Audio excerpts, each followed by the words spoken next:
Salut les gonzesses. Donc aujourd'hui je fais une petite vidéo pour vous parler de la chambre de ma fille. Alors pourquoi cette vidéo, vous allez me dire, ça ne m'intéresse pas le moins du monde? Eh bien parce que moi quand je fais des petites bouffailles avec mes amis ou que je parle de ça avec des gens, comment vous dire qu'en tant que maman d'un enfant en bas âge, le sommeil de bébé est la question la plus redondante. Donc les vidéos room tour, normalement c'est des vidéos qu'on fait lorsqu'on est enceinte, mais bien évidemment moi la chambre n'était pas prête, voilà, la vraie vie. Mais c'était pas un souci puisque on allait placer en fait Lou dans le couffin, puisqu'on avait acheté une poussette trio. Ça me permettait en fait tout simplement de l'allaiter dans la chambre, c'est-à-dire que en fait j'avais mis la poussette carrément à côté de mon lit comme ça, et ça me permettait voilà de l'allaiter, de faire une sorte de cododo. Au moment de la mettre dans sa chambre, on nous a prêté un lit à barreaux. Je remercie d'ailleurs le généreux donateur qui se reconnaîtra et qui en fait nous a prêté un lit classique, sauton à barreaux en bois. C'est pas forcément ce qui peut privilégier la prise d'autonomie, la motricité, tout ça. J'ai mon œil qui tremble. Je ne sais pas si ça se voit. J'ai tout simplement décidé de franchir le pas et de mettre en place un lit dit Montessori.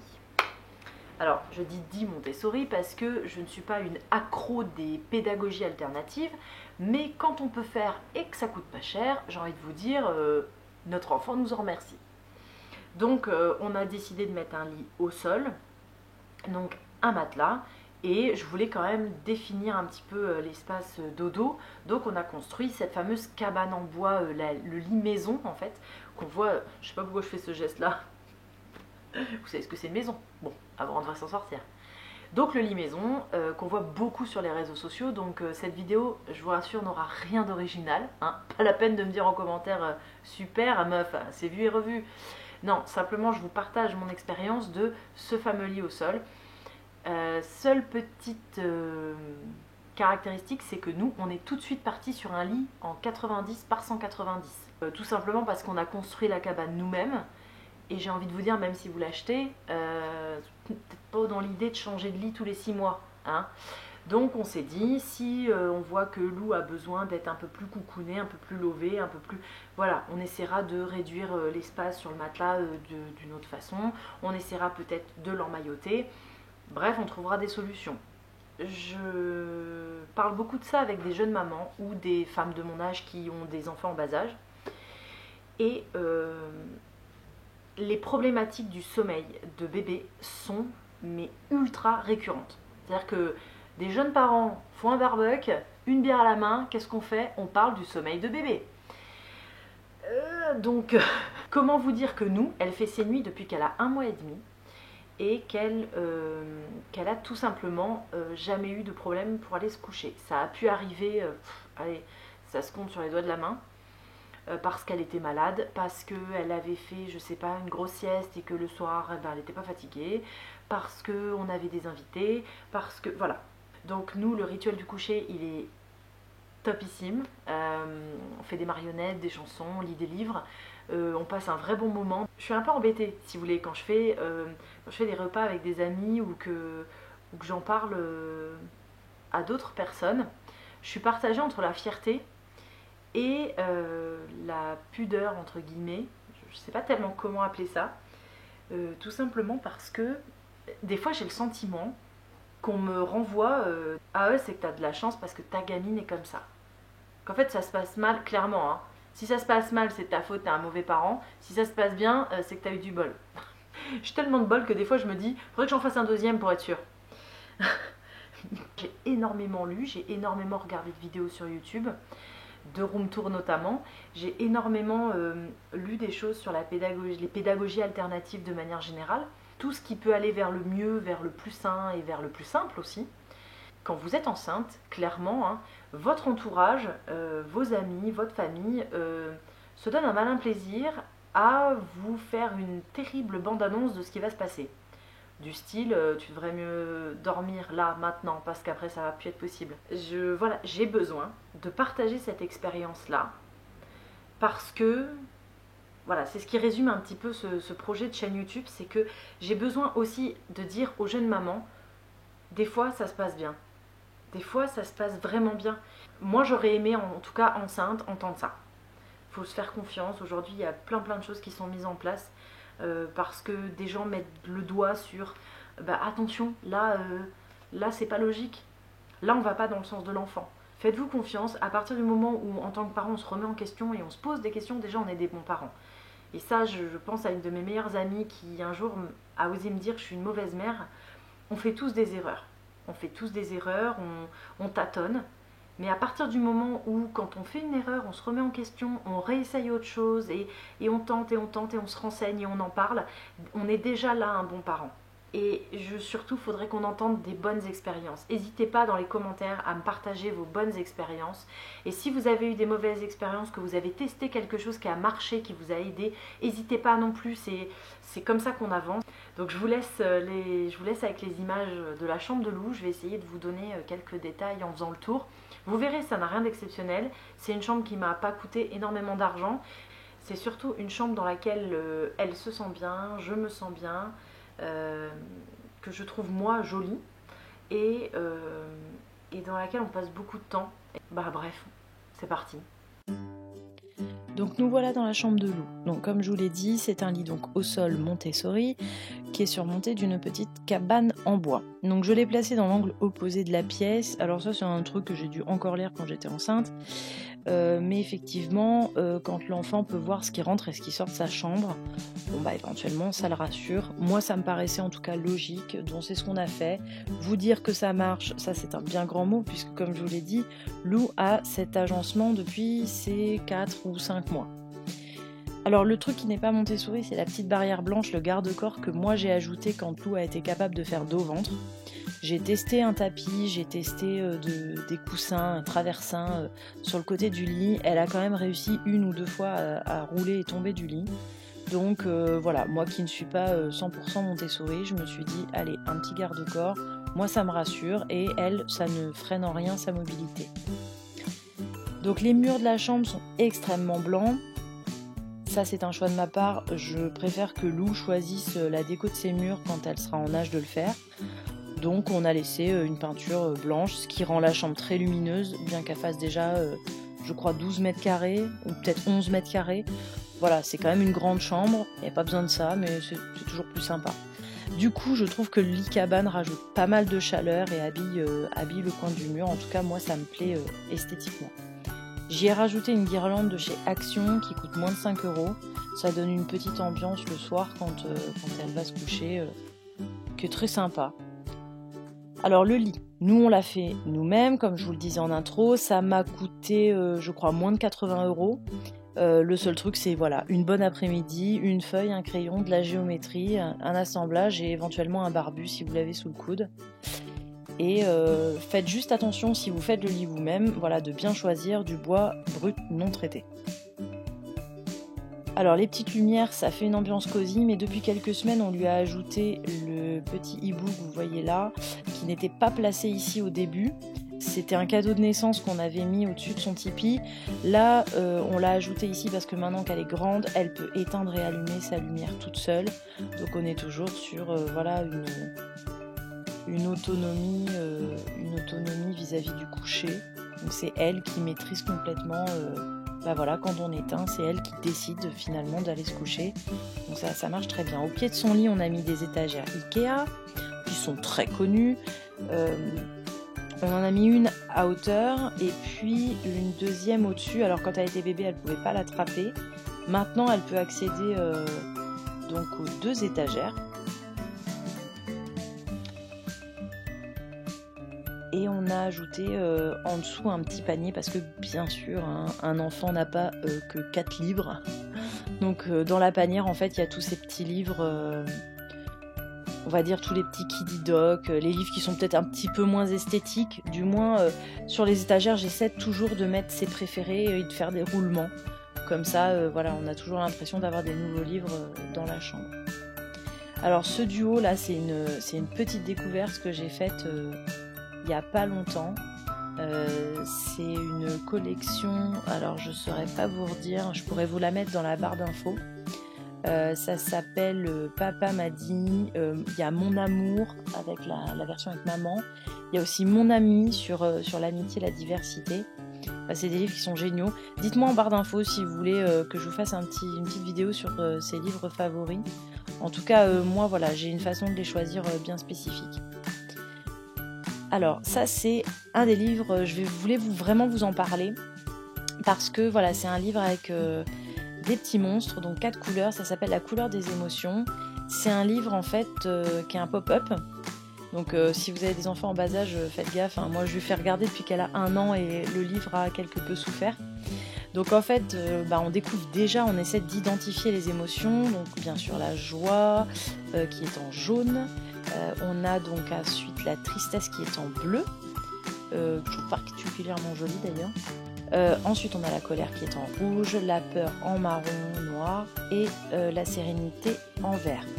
Ensuite, on identifie ces couleurs, on les range dans des petits bocaux et on découvre à la fin le petit monstre de l'amour qu'on ne connaissait pas au début, qui fait donc plein de bisous. Ce livre-là, on a une lecture bien particulière. En fait, c'est un vrai outil pour nous. C'est-à-dire que dès qu'on sent que pendant qu'elle joue, la colère monte ou la frustration, elle va dans sa chambre. Et ensemble, on vient discuter avec le monstre de la colère, lui expliquer qu'il nous embête et qu'on n'arrive pas à jouer parce qu'il est là. Et donc on lui dit de bien rester dans le livre ou d'aller dans une boîte. Et ensuite on ferme le livre et on arrive à se calmer et à retourner jouer sereinement.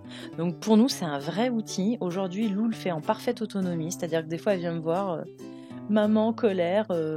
maman dans la chambre, et donc elle va dans sa chambre, elle va se calmer, elle revient me voir, elle me dit c'est bon maman, calmez. Et alors ça c'est un truc, je l'ai lu nulle part, encore une fois j'ai tâtonné, j'ai improvisé un jour et ça a super bien marché. Aujourd'hui voilà, c'est un rituel pour gérer on va dire les fameuses colères de la crise des 2 ans qui pour nous sont parfaitement gérées. Alors dans ce petit coin, on a aussi tous ces petits instruments de musique. Donc Noël dernier, on lui a offert une petite guitare en bois, qu'elle manipulait pas mal les nôtres et donc on voulait une à sa taille. Et puis son petit djembé. Donc ça c'est pas un djembé que j'ai acheté, c'est un djembé que j'avais ramené de quand je vivais en Afrique avec mes parents. Donc un tout petit. Et on a donc pour compléter l'espace musique, on a la fameuse petite enceinte. Donc ça c'est pas du tout Montessori, c'est complètement plastique. Et mais alors moi j'ai craqué sur cette licorne colorée qui fait enceinte Bluetooth.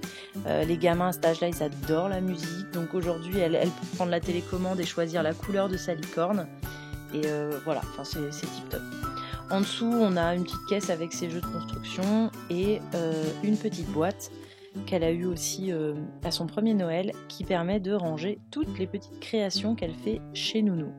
Parce que j'ai la chance d'avoir une nounou exceptionnelle qui est aussi très branchée pédagogie alternative et qui fait faire énormément de loisirs créatifs aux enfants. Donc les décos de la chambre, on a donc toujours un attrape-rêve, je suis un peu fan, et une petite décoration que j'ai trouvée dans un magasin de mariage qui est dans une matière un peu, on va dire sac à patate, toile de jute je crois que ça s'appelle. Voilà donc le lit, et en face du lit on a la deuxième partie de la chambre qui est l'espace d'éveil. Elle a la seule et unique décoration de chambre qui est un stickers en fait en forme de petit arbre avec des hiboux et des écureuils. Donc je pense que vous avez deviné quand même que je n'aimais pas le rose et le bleu. J'ai collé les feuilles une par une quand j'étais enceinte, c'était une vraie partie de plaisir. Mais c'est surtout pour définir un petit peu cet espace d'éveil. Donc au pied de l'arbre en fait j'y ai installé... J'ai collé 4 miroirs en fait, qui sont des miroirs de chez Ikea, qui coûtent moins de 10 €. Et on a placé donc un petit matelas sur lequel en fait je plaçais Lou allongé. Ça lui permettait de se regarder dans le miroir, de redresser un petit peu sa tête, d'amorcer des dos-ventre. Des fois elle se regardait, elle se marrait, elle discutait avec elle-même. Enfin c'était à mourir de rire. Mais voilà, c'est quelque chose qui est qui est très Montessori aussi, qui favorise vraiment le développement. Avant, elle avait un tout petit matelas, hein, celui qui est sous le tipi, mais on a changé et on a mis donc ce grand matelas-là, qui est l'ancienne assise de notre ancien canapé. Voilà. Et qui lui permet aujourd'hui de continuer à faire des petites galipettes. Alors, le livre est déjà sorti, Lou a dû le laisser tout à l'heure, donc je vais vous en parler brièvement. C'est donc un livre qui est juste génial en fait. Je viens de voir qu'il y a écrit pédagogie Montessori dessus, mais alors j'avais même pas fait gaffe en l'achetant. D'ailleurs, je crois que c'est mon barbu qui l'a choisi dans le magasin, et alors autant vous dire que le barbu, lui, pédagogie Montessori, ça le touche pas le moins du monde. Donc c'est un livre en fait qu'on a choisi parce que ça parle de bricolage et ça change des animaux de la forêt. C'est aux éditions Mes Premières Découvertes de Gallimard Jeunesse. Et l'auteur, il n'y a pas de nom d'auteur, ce qui est bien dommage parce que je trouve que c'est une personne très éclairée.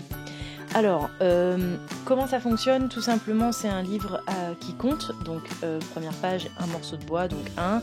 Les écritures sont courte, donc pour ses premières lectures ça sera top, et donc l'enfant apprend le vocabulaire du bricolage, le maître, le marteau, et il peut bien sûr utiliser les outils. Alors vous allez me dire, dans les Kiddy Doc on peut aussi faire ça, glisser les trucs, sauf que dans les Kiddy Doc vous pouvez pas prendre l'outil et là en l'occurrence tourner la vis.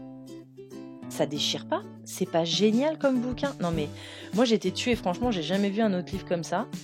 Et j'ai trouvé que le concept était juste génial. Lou adore manipuler les outils. Elle les remet bien en place en plus, ce qui m'étonne.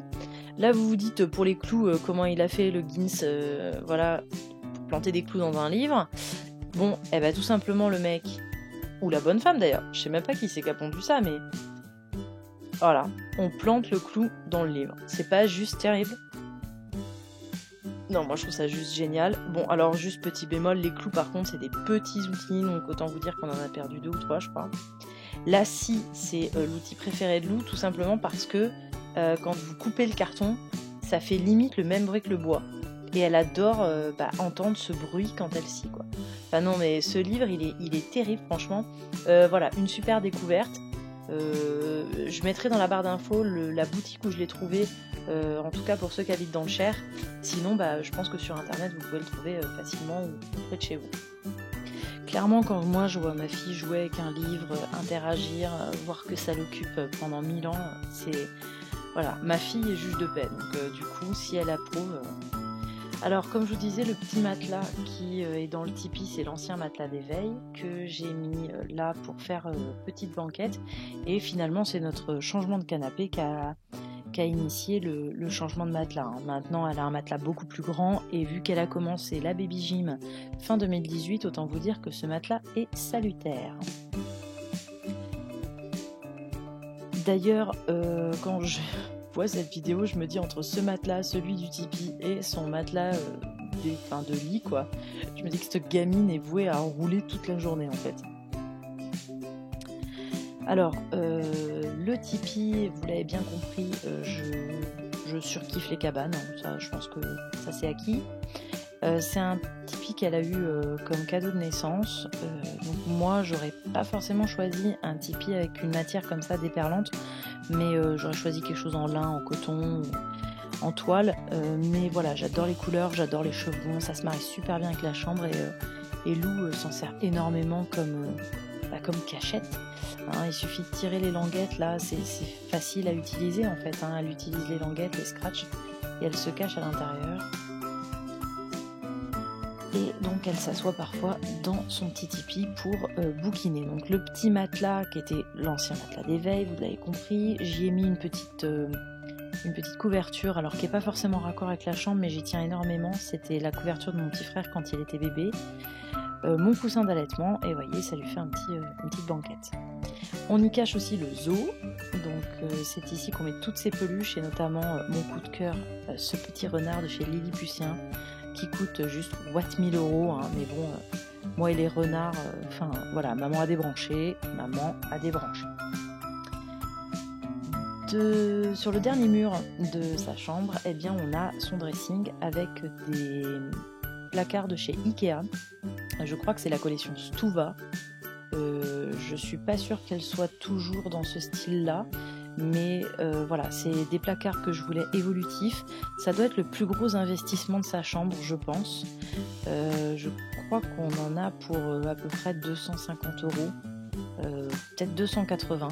C'est le gros investissement parce que je voulais que voilà qu'on puisse déplacer le mobilier et surtout je voulais que ça soit du mobilier enfant, c'est-à-dire que tout soit à sa hauteur pour gagner toujours en autonomie. Au-dessus de l'armoire, donc quelques décos. Alors bien sûr les lettres de loup que je n'ai jamais pris le temps de poser et accrocher au mur. Bravo maman. Le petit mot bonheur, je crois qu'il vient de chez Maison du Monde, c'est aussi un cadeau.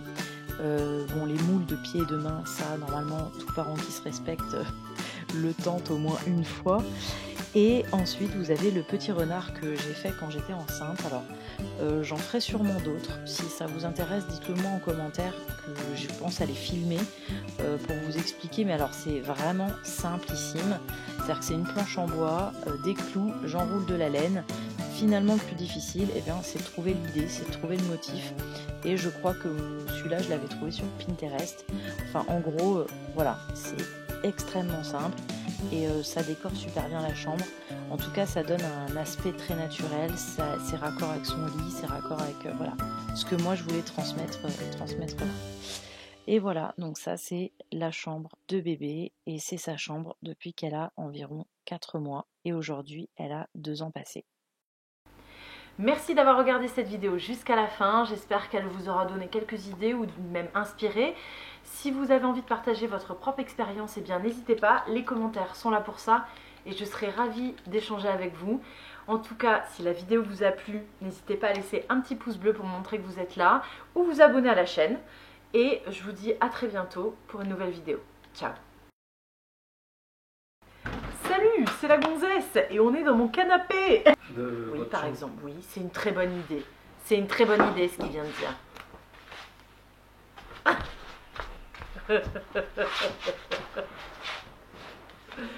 Alors. T'es belle comme tu. Arrête de dire que je suis belle, ça m'énerve. D'accord. Ah. Si, t'es dégueulasse. T'es belle. Merde. Je suis une femme normale. Allez, on va couper parce que monsieur joue à la PS4.